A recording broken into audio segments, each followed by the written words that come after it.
Yes, welcome to this talk. Today's topic is about intergenerational relay of morality. And we narrow down to the causes of the transfer of wrong morals and the strategies for the correction of from philosophical and psychological perspectives of Africa and globally. This is where we transfer morals from one generation to the other. And we start by understanding what is morality. Morality is a set of accepted principles that govern human behavior. It is a cornerstone of societal cohesion, individual integrity, and communal harmony. It is transmitted across generations, shaping the values, norms, and behavior of societies. This process, often referred to as the intergenerational relay of morality, ensures the continuity of cultural identity and social stability. However, in the recent times, the societies, both in Africa and globally, are grappling with the alarming spread of wrong morals. This is instead of transferring the right and correct morals to the next generation, we are instead transferring the otherwise, which are wrong morals, values, and behaviors that undermine the social order and promote corruption, violence, and ethical conduct, which includes dishonesty, greed, disrespect, intolerance, and other antisocial behaviors. This phenomenon raises critical questions, which are asked globally. Why are wrong morals being transferred across generations? What are the causes? These are the causes of transfer. What causes the transferring of wrong morals? And also, more importantly, how can societies correct this trajectory? Those three questions are very germane in the current situation that we are experiencing in our societies. And therefore, to explore these questions through the lenses of philosophy and psychology, drawing insight from Africa and global context, we examine the causes of moral decline, its implications and strategies for restoring moral integrity and a cohesive and progressive society. Now, we start with the concept of morality and its transmission. As stated earlier, morality is rooted in the societal norms, religious teachings, cultural practices, and philosophical doctrines. It guides individuals to distinguish right from wrong and fosters social harmony. The intergenerational relay involves parents, elders, educators, and community leaders in transmitting moral values to children and youth, shaping their worldview and behavior. The key mechanisms of moral transmission include formal education, that is going to school and being guided by teachers, family upbringing, this is where parents come in. We have religious teachings, where churches, mosques, temples are involved. We have cultural rituals, this is back in the society, and we have the media, which is for the state, and the social networks. These are the mechanisms of moral transmission. The effective of this relay is crucial when it falters or is corrupted. Society risks moral decay. And causes of transfer of wrong morals. One is breakdown of traditional and cultural norms. This is a scenario whereby there are cultural norms of a given or a particular society, but it breaks down following certain causes, and among the causes of this is rapid urbanization and globalization, which erode traditional moral frameworks. Then number two, we have westernization and neo-colonial influences that dilute the indigenous values. We also have the erosion of respect for elders and authority, and it has impacts. And among the impacts, we have the loss of moral anchors. Morality is anchored on principles set out by given societies. And if it is broken down, then we lose that anchors. We also have adoption of materialistic and individualistic values that undermine communal morals. Then number two cause of transfer of wrong morals is family disintegration and parenting challenges, which are caused by, one is the breakdown of the nuclear family due to divorce, migration, and economic pressure, where when parents divorce, guidance of the children or transmitting those morals may become an issue. Then a lack of parental guidance, discipline, and moral education. We also have exposure to peer influence, which can cause moral decay. Then the impact of this family disintegration and parenting challenges. One is children lack moral role models. A child may lack a role model. Maybe the parents' behavior did not fit the society. Then increased likelihood of adopting antisocial behaviors because they have lacked the moral order, and therefore they adapt the antisocial behaviors that is and becoming in any given society. Number three, we have the media, which is the members of the fourth estate and the social influences. And the causes are exposure to violent, sexualized, and materialistic content, which may be transmitted, or these youths may view them through the members of the fourth estate, and therefore they capture that and adopt it. Then we have social media promoting superficiality, consumerism, and unethical practices, cyberbullying, fake news, and moral relativism. The impact is a desensitization of immoral acts. And number two is normalization of unethical behaviors, because it's a scenario where the social media is publishing these antisocial pictures or violent or sexualized or materialistic content, and these youths or this generation adopt it. So when they adopt it, they sort of take it to become part of its life. They treat it as normal when it is not. Number four is economic and socio-political factors, which are caused by poverty, unemployment leading to desperation. We have corruption, nepotism, and lack of accountability in leadership. We also have number three as impunity and weak rule of law. And the impact in this context is normalization of greed, dishonesty, and exploitation. And number two is erosion of trust and social cohesion within the society. Educational system is the number five factor which causes the transmitting of wrong morals. Educational system and lack of moral education.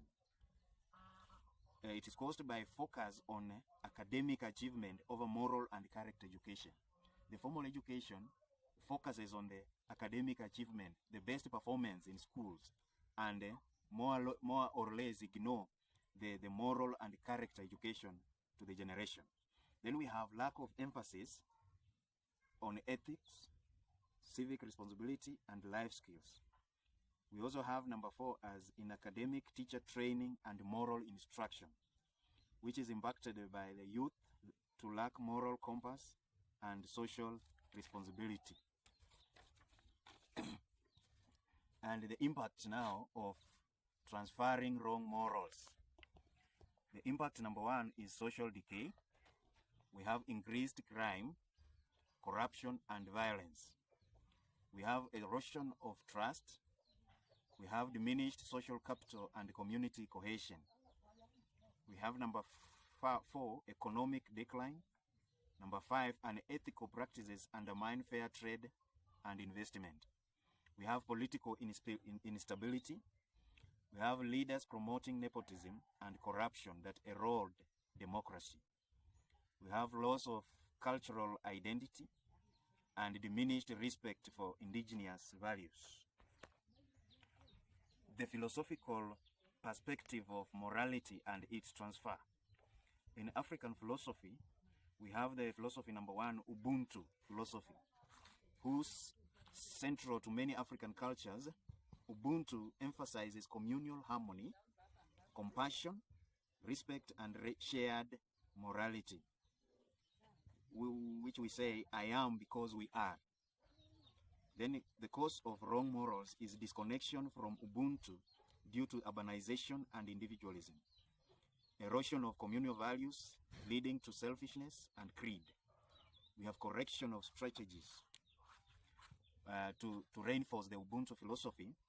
We need to first reinforce community-based moral teachings, which is very key.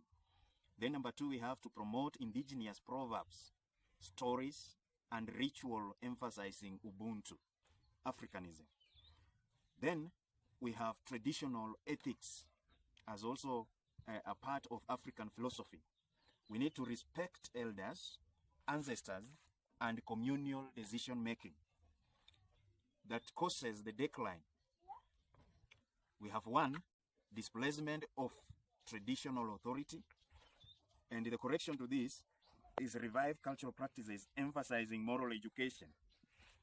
Then we have the Western philosophy. The first number 1 philosophy in the Western philosophy is Kantian ethics, which emphasizes beauty and universal moral laws and respect for persons, which causes the causes of wrong morals is moral relativism, lack of duty conscience, and the correction to this is foster moral reasoning and universal principles. Number 2 is utilitarianism, which is also Western philosophy that focuses on the greatest good for the greatest number, and it causes the self-interest and short-term gains. Correction to this is promote moral education and emphasizing societal well-being. Then we have the psychological perspective, which we start with the cognitive development theory by Bierkens. Moral development occurs through stages. We have the pre-conventional, we have the conventional, and the post-conventional that we need to follow in that order. But this may cause moral decline in the context of premature jump to low stages due to the environment. And to correct this, moral education should be aligned with developmental stages. Then we have the social learning theory by Bandura. Moral behaviors are learned through observation and imitation. When do we last do this? When did we last experience learners learning through observation and imitation? And this may cause the following: exposure to immoral models. Parents and peers are the behaviors and morals of parents, what to emulate by the youth or the younger generations. To correct this, we need to promote positive role models and reinforcement of ethical behavior. Then we have the moral disengagement, still by Bandura, which talks of justification of unethical acts through cognitive mechanisms and may cause environments that normalize or justify wrong morals. We have to correct this, we need to foster moral engagement and accountability. Strategies need to be set out to correct the transfer of wrong morals. Strategy number 1 is to propose a strengthening of moral education, which incorporate ethics, civic responsibility, and social emotional learning into the curriculum of the education system.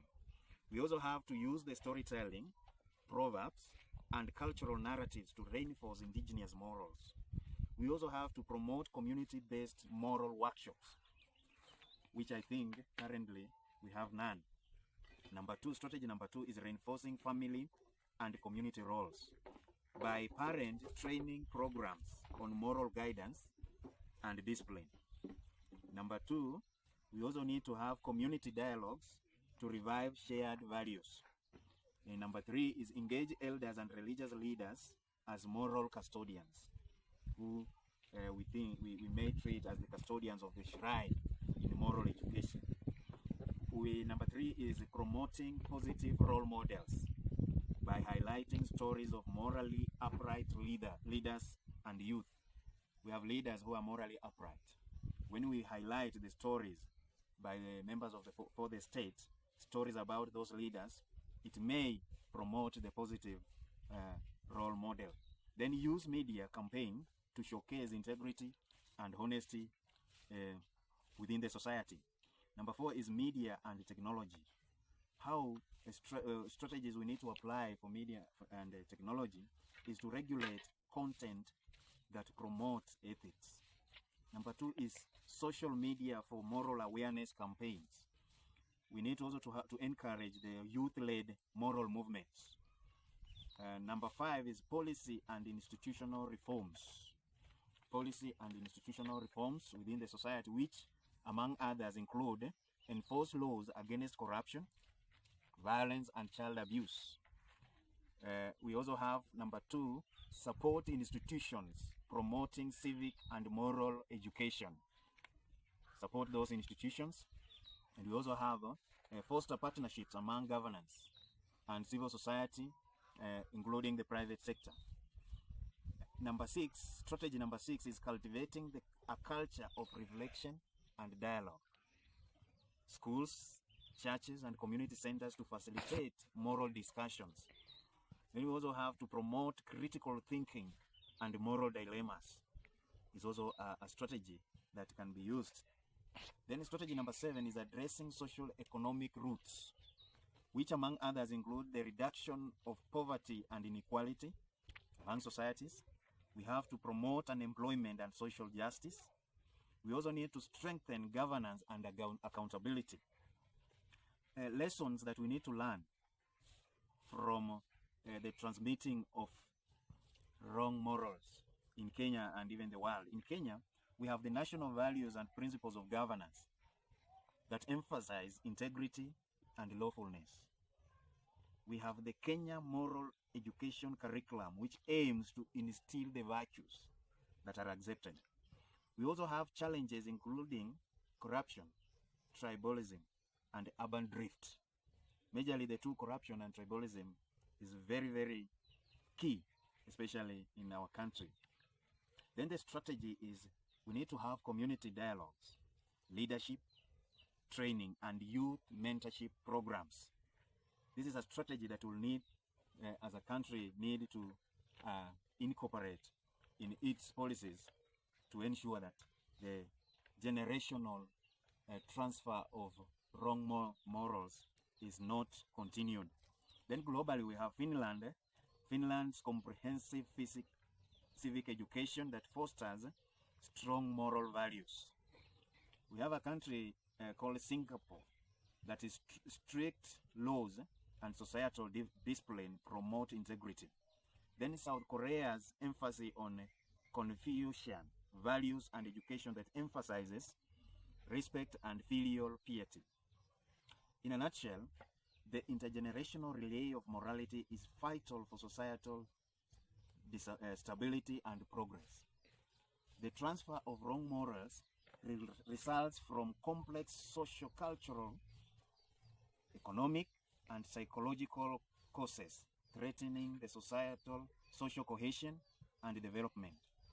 Addressing these requires a holistic approach, rooted in philosophy, psychology, culture, and policy.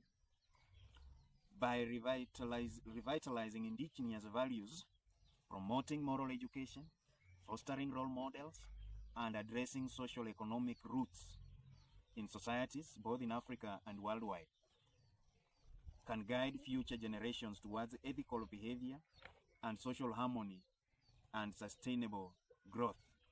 The transformation begins with us, collectively nurturing a culture of integrity, compassion, and responsibility that transcends generations. I thank you.